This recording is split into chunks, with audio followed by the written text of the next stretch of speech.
Railway સ્ટેશનની બિલકુલ સામેના બાગની અંદર એક વડલાની નીચે બેસીને એ માણસ બોર બોર આહુડે રોય છે, આ વેદનાને સહન કરે છે.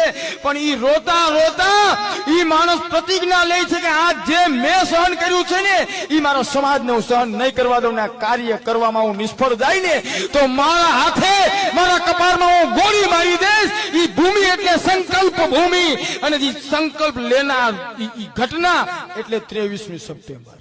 ઈ ઘટના એટલે આ એટલી વેદના સહન કરી, એટલી વ્યવસ્થા સહન કરી, અને જ્યારે આ દેશને એવું ઉડડું કે ભારતનું ભવિષ્ય જેમાં નિર્ભર કરી શકે, ગર્વ લઈ શકે એવું બંધારણ આ ભારત દેશને પોતાના જ્ઞાનથી એને લખી દીધું કે આ છે ભારતનું ઉજળું ભવિષ્ય છે.